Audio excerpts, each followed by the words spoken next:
دي كفتة الحاتي بطعم ولا أروع، والملك فيها كان اللحمة. السلام عليكم ورحمة الله وبركاته. حضراتكم عاملين ايه؟ يا رب دايما تكونوا بخير انتوا وأسركم وكل أحبابكم اللي بتحبوهم واللي بيحبوكم. معاكم الشيف أحمد الصيدي. النهاردة هنعمل وصفة يعني هي خفيفة، بس قبل ما ندخل في الوصفة كده يا ريت ما تنسوش تشتركوا في القناة وتفعلوا في زر الجرس عشان يوصلكم كل جديد، ويا ريت كمان تعملوا لنا متابعة أو فولو على الانستجرام والفيسبوك والتيك توك كمان. النهاردة الوصفة بتاعتنا بسيطة وسهلة، هي كفتة الحاتي. كفتة الحاتي كل ما تتعامل معاها ببساطة وكل ما تكون هي بسيطة كل ما هتبقى أحلى وأجمل. أهم حاجة في الموضوع إنك تخلي اللحمة هي الملك، اللحمة تبقى الأساس عندنا. اللحمة هنكونها إزاي أو هنوصل ليها إزاي؟ اللحمة بنجهزها إزاي؟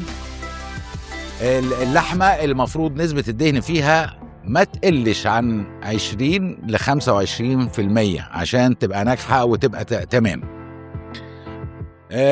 اللحمة برضو كفتة الحاتي ببساطة شديدة جدا ما تحتاجش غير الملح والفلفل الأسود، أكتر من كده مفيش. بالإضافة طبعا للبصل المبشور والمعصور جامد جدا، لأن البصل لو فيه مية معناها إن الكفتة هتفك. يبقى أهم حاجة لحمة عندنا نسبة الدهن فيها من 20 ل 25. أنا هنا جبت 1.5 كيلو لحمة حمرة وفرمتها مع نص كيلو دهن دوش. ودهن الدوش ده الميزة فيه إنه ما بيسحش، فما يخليش الكفتة تسيب، بعكس اللي هي الضاني أول ما تتحط على النار هتسيح وممكن تخلي السيخ يفك مننا. النهاردة هنعملها ببساطة في البيت، يعني هنعملها في الفرن. الموضوع برضو بسيط وسهل، هنشوف مع بعض هنعمل ايه. دي عندنا اللحمة وده البصل زي ما حضراتكم شايفين كده، البصل المبشور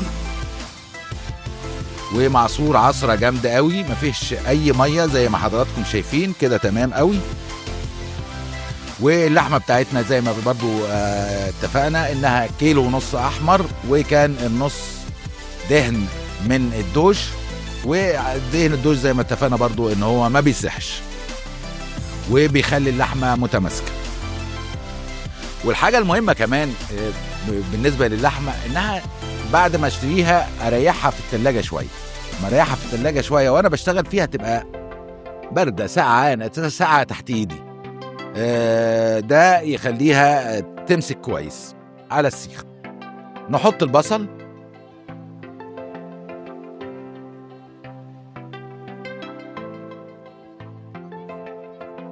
كده، البصل حطيناه على اللحمة خلاص.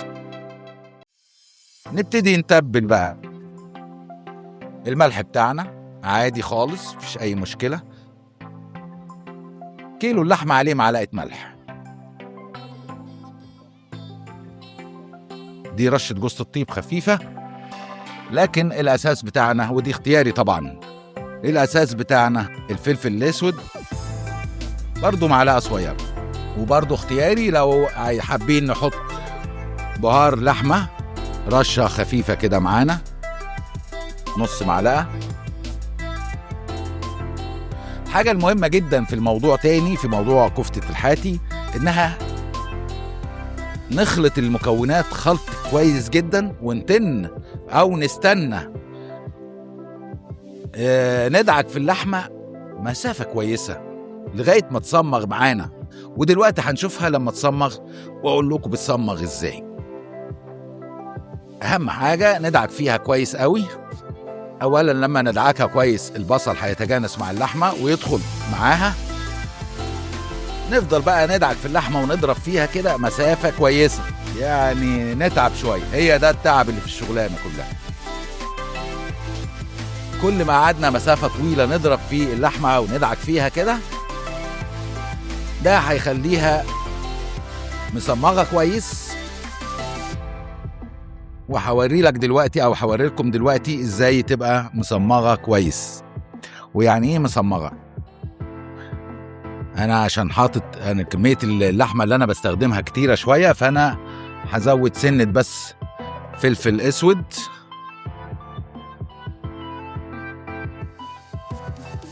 ونستمر كده بدعك اللحمه.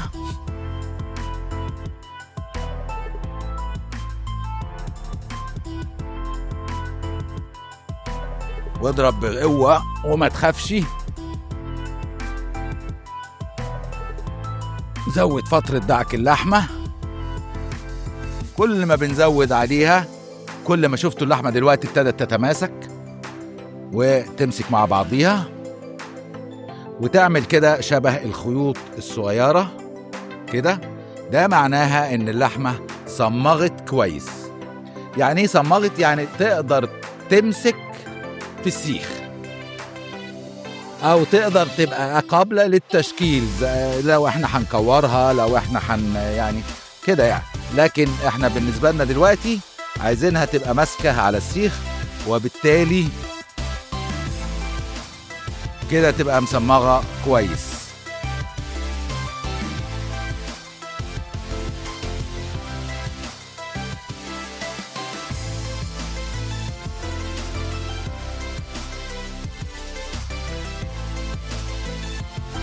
زي الفل ازاي ومصمغه وجميله، وان شاء الله هتثبت على السيخ وما تقلقوش من حاجه.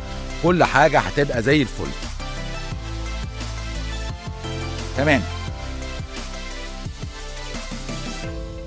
طبعا فاكرين لما قلت لكم ان انا هنعصر البصل. الميه بتاعت البصل هنستخدمها دلوقتي بقى، جا دورها.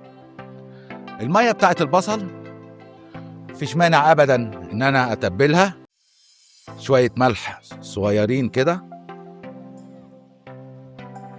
احنا على الوضع ده كده ممكن نريحها في التلاجة يعني 10 دقايق ربع ساعة، مفيش مشاكل. ولو اللحمة تحت ايدينا كويسة زي ما هي دلوقتي كده، ممكن نشتغل على طول. احنا هنختار الاختيار التاني ونريحها في التلاجة 10 دقايق كده ولا حاجة. وبعد ما ريحنا اللحمة في التلاجة كده 10 دقايق هنكمل مع بعض.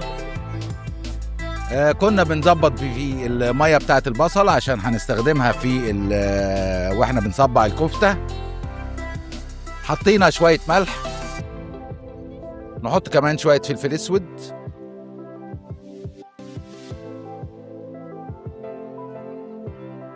مفيش مانع من نطرة صغيرة كده بهار لحمة كمان كده، يعني معلقة زيت ولا حاجة. طبعا ده يخلي الكفتة بتلمع معانا. كفاية قوي كده.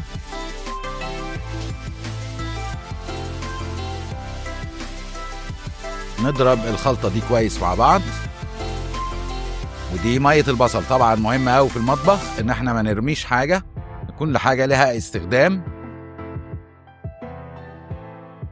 كده زي الفل.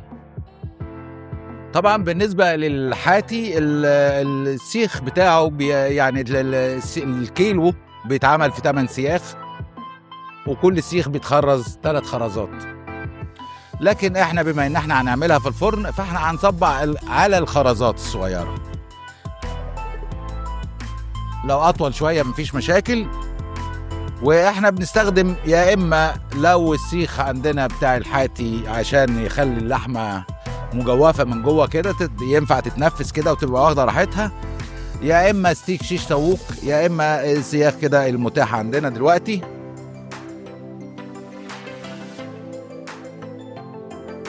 باخد كده في كلوتي والف اللفه دي كده. مهمه قوي اللفه دي عشان تخلي اللحمه زي الفل وماسكه. وابتدي ادخل واشك في السيخ.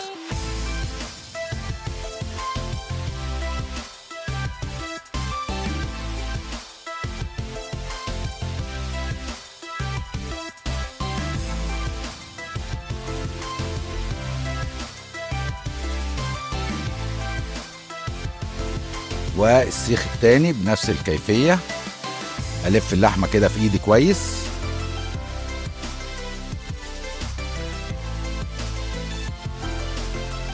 ومن نص حته اللحمه اللي انا اشتغلت عليها ابتدي احط السيخ واشكه، اعديه الناحيه التانيه،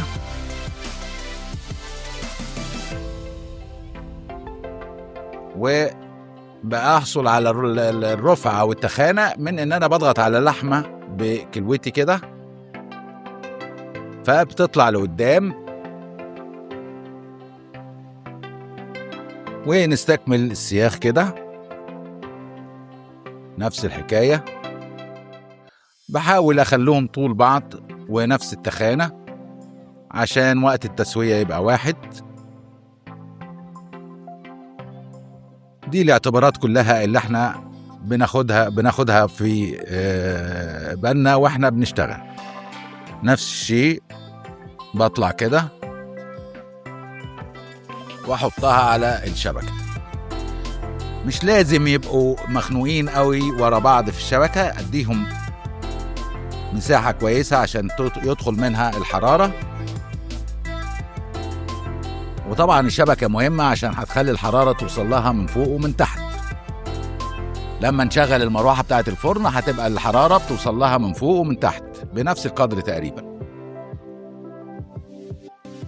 لما حسيت في ايدي ان الصباع هيبقى اقصر من التانيين، فابتديت اخد حته لحمه تانيه واحطها على اللحمه اللي معايا في النص واضغط عليها، هتمشي معايا الامور برضو مظبوطه كده زي الفل. برضو نطلع هنا ونرص على الشبكه. طبعا انا هستكمل تسييخ وتصبيع كده وارجع لكم تاني عشان ما نبقى زي ما حضراتكم شايفين. بعد ما خلصنا الصينيه الاولانيه دي زي ما انتم شايفين كده تمام، هنبتدي نحطها في الفرن. طبعا الكفته بتقعد في الفرن من ربع ساعه، يعني لو كترت قوي هيبقى تلت ساعه. الفرن لازم يكون سخن وسخن كويس قوي، يعني مش ما تقلش درجه حرارته عن 220، لان كل ما الفرن يبقى سخن كل ما الكفته تبقى حلوه في التسويه وتسيل وتبقى كده جوسي وزي الفل. نبتدي نحط الصينيه الاولانيه في الفرن وبعد كده نجي لكم تاني.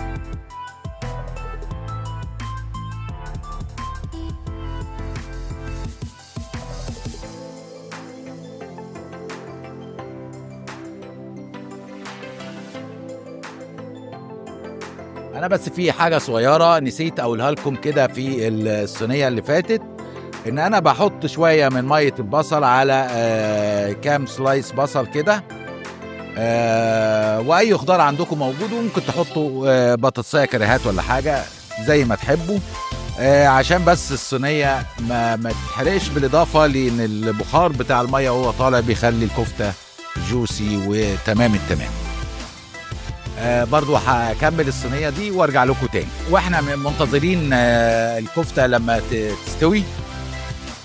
طبعا لازم يتاكل معاها سلطه كويسه، طحينه اساسي معاها. هنعمل دلوقتي مع بعض شويه طحينه تتاكل مع الكفته بتاعتنا ان شاء الله.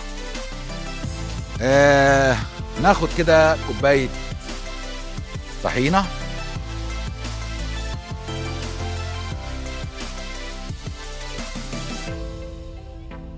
معاها معلقتين او 3 كبار زبادي، معلقتين زبادي كبار،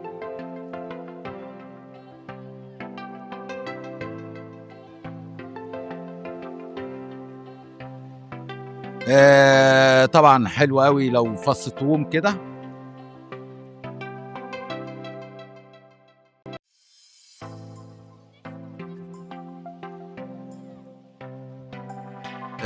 كمان طبعا فلفل اسود. لو ما انا بستحسن الفلفل الابيض عشان ما يغمقش الطحينه، لكن لو ما فيش ممكن فلفل اسود عادي جدا جدا جدا. نطره صغيره كده، نص معلقه ولا حاجه فلفل ابيض، كمون، وطبعا الملح بتاعنا.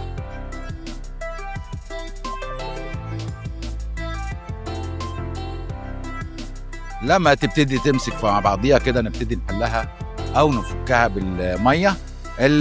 كوبايه الطحينه يستحسن يبقى معاها كوبايتين ميه، بس مش هنحطهم مره واحده، هنحط بالتدريج.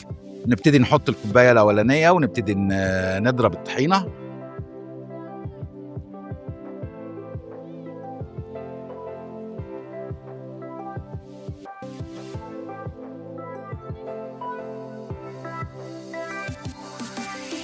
طبعا كده لسه القوام تقيل، بنكمل بالميه بتاعتنا، نحط نص كوبايه كمان كده وبرضو نبتدي نضرب.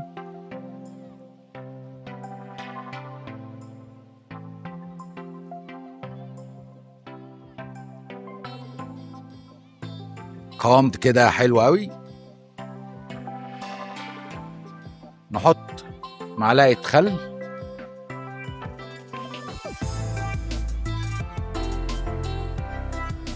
عصرة ليمونة،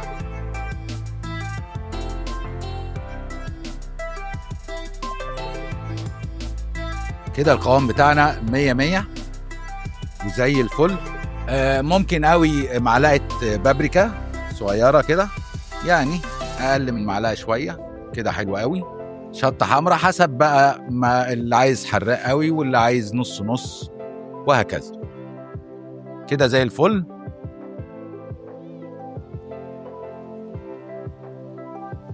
كده القوام بتاعنا زي الفل و10 على 10. شوية طحينة يعني يستاهلوا بقى بقكم الجميل ده.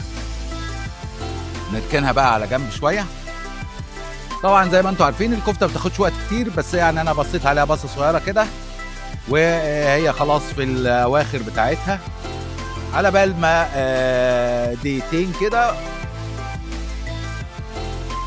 اعمل شوية سلطة حلوين بلدي. طبعا شوية السلطة الحلوين دول عايزين بس سنة كمون كده صغيرة، كمان سنة فلفل اسود، شوية ملح صغيرين، تقليبة حلوة كده، نص معلقة خل، حلوة قوي كده تمام، عصرة ليمونة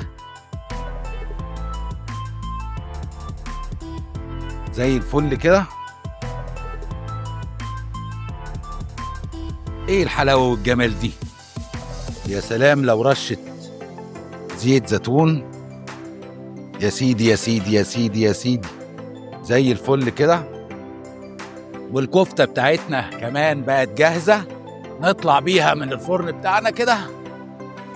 بسم الله ما شاء الله، اللهم صل على النبي. ايه الحلاوة دي والجمال ده! ايه الحلاوة دي والجمال ده! يا سيدي يا سيدي على الجمال والطعامة والحلاوة.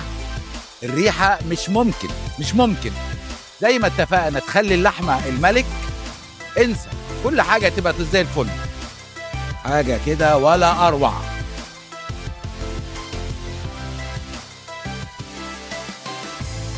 وزي ما حضراتكم شايفين دي كفتة الحاتي بطعم ولا أروع، والملك فيها كان اللحمة. يا ريت تجربوها في البيت وتبعتوا لي صور تجاربكم وتعملوا لنا تعليقات بالنتيجة اللي معاكم. ويا طبعا يا ريت ما تنسوش